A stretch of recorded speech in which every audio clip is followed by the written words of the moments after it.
Hello everyone, welcome back to another book review.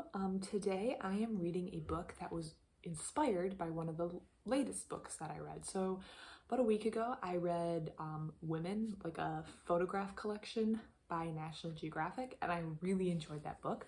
So I checked out another book that I just happened to see when I was in the library, and that is The Atlas of Beauty by Mihaela Noroc.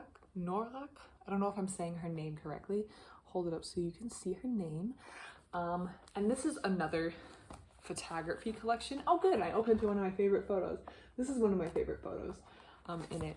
But it's a photography collection of women around the world that this woman has photographed. So the photographer of this collection has traveled around the world. I think she said she's been to 50 countries, and she really enjoys photographing women from around the countries to kind of see similarities and differences, and to showcase some of the beauty that's around the world, which she did.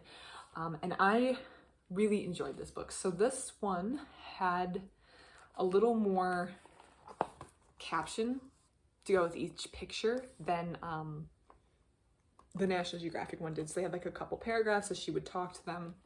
And she also talked about some of the struggles she had photographing the women. And she talked a lot about the women's dreams.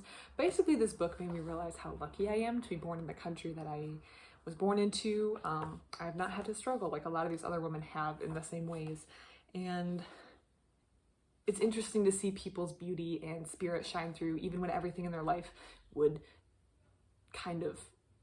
you would understand if they were very worn down or tired or upset, but they seem to have a perseverance and a beauty that just shines through, which I thought was really, really good. I devoured this book. I kind of hate that word, but I sat and read it straight through. It was really, really good. I really enjoyed it. I think she had a wide range of countries represented. So we saw a lot of stuff from China, like Uzbekistan, Kazakhstan, Tajikistan, Afghanistan, India. Then you have like Germany, Finland, the UK, it's like England. I think there was one in Scotland, the United States, Mexico, Guatemala, Russia. Yeah, quite a bit. And the author originally is from, oh boy, Romania. So she is originally from Romania, and she kind of jumped at this opportunity to photograph women, which is something she's always done, which is a really big inspiration to just kind of start doing what you want to do with your life, which is some life advice that I need to take more seriously. And I thought it was also really inspiring to read a lot of these women and the goals they have in life. But at the same time, it was kind of sad to read the other stories where it'd be like, well, I wanted to be this, but then I had to drop out of school to go be a doctor, or I didn't get to finish school. And that's something that I think a lot of people in my country don't have to face, is the option of not finishing school. Even if something comes up, maybe you drop out of school, or you have a kid during school, there's a lot of programs designed to help you finish at least your high school education, which some of these women in here didn't even get a choice. They were a girl and they were in a poor family, so they were chosen to not be educated, which was pretty sad. The other thing that I read in this book a number of times, and I thought was interesting, is there'd be like a mother with a child, and she would say, well, I've had a bad life, but I want to give a better life to my daughter, so that's why I did X, Y, and Z, which is very noble.